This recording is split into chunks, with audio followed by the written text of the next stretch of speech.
السلام عليكم ورحمة الله وبركاته. ايه اخباركم؟ ان شاء الله يا رب تكونوا زنين وكويسين.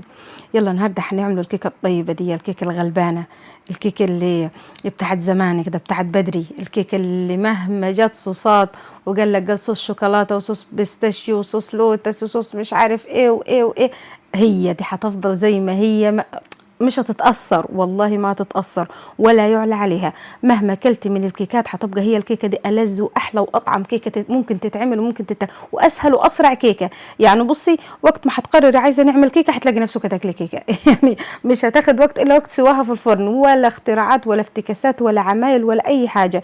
هي في الخلاط وتطلعيها، تحطي عليها الدقيق والبيكنج باودر، وبقيت معاكي أحلى وأطعم وأهش وأخف وألذ كيكة ممكن تاكليها. يا سلام مع كوباية الشاي يا بت على الصبح كده ولا في العصر، يا وعدي يا وعدي، خطيرة والله العظيم ما ليها حل.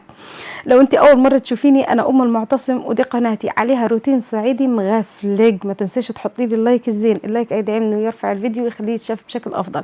يعني لو انت وصلتي لحد هنا دوسي لايك، لايك مش هيكلفك حاجة ولكن هيفرق معايا بشكل كبير خالص. وطبعا تشتركي وتنوريني وكومنت بدعوة حلوة ولك بالمثل يا رب ان شاء الله. جبنا شفشف خلاطنا وبدأنا ايه هنعمله. الموضوع سهل وبسيط خالص. العلبة دي كانت مليانة رايب مش رايب بتاع البقرة، يعني مش زبادي. كانت مليانة رايب، وحطيت عليها كوباية سكر ونص كوباية زيت. الموضوع لا في افتكاسات ولا في لعب ولا في مكونات خزعبلية ولا في أي حاجة. الموضوع أبسط مما تتخيل. يعني ما عندكش رايب، جيبي علبتين زبادي وحطيهم، هيدوكي نفس النتيجة وأحلى إن شاء الله يعني بإذن الله. وجيت حطيت عليهم الثلاث بيضات اللي قدامك دي، وحطيت عليهم ظرفين الفانيليا وغطاية قولي معايا غطاية خل، واضرب في الخلاط. ولا هتضربي ضرب واعر، ولا هتضربي لغاية ما يبقى هش، ولا لغاية ما يبقى كريمي، ولا الكلام ده. واصل واصل واصل، انت بس هتضربي لغاية ما حبيبات السكر تختفي، يعني لغاية ما السكر يدوب مش أكتر.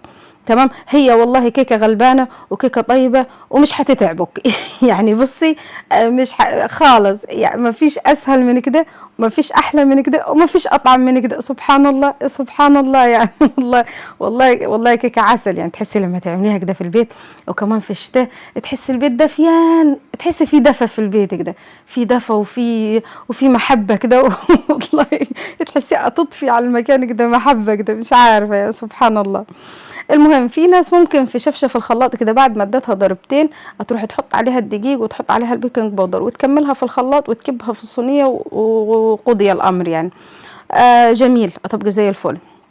لكن انا هنا هنحب ان نشوف الموضوع بعناية يعني مش هنحبها منها للخلاط، يعني هنحب نتدخل في الامور. انا اروح نحطها في البوله ونحط الدقيق دي. انا كان حوالي كوبايتين ونص دقيق وظرف البيكنج باودر وايه عاد، واضرب يا عمي بالمضرب لغايه ما تحسي ان ما فيش اي تكتلات عندك للدقيق، وتحسي كل الدقيق اتشرب، وتحسي الخليط يبقى ناعم كده معاكي ويعمل خيط.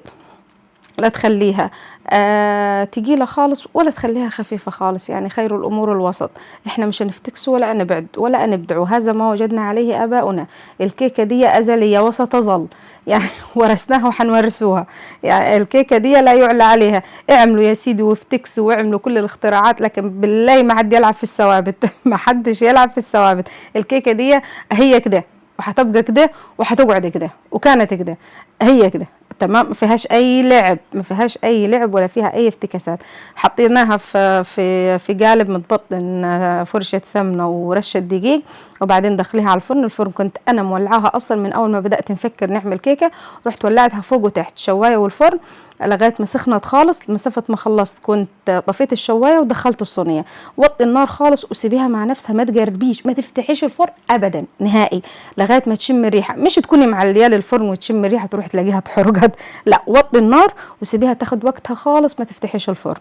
هتروحي اول ما تبدا تشم الريحه كده تروحي تفتحي الفرن وتشوفي الجمال عاد قدامك، وتشوفي العسل وتشوفي الريحه الحلوه والشكل الحلو والبياض والهشاشه من جوه والطراوه والنعومه واللذاذه كل حاجة حلوة اتجمعت في الكيكة دي.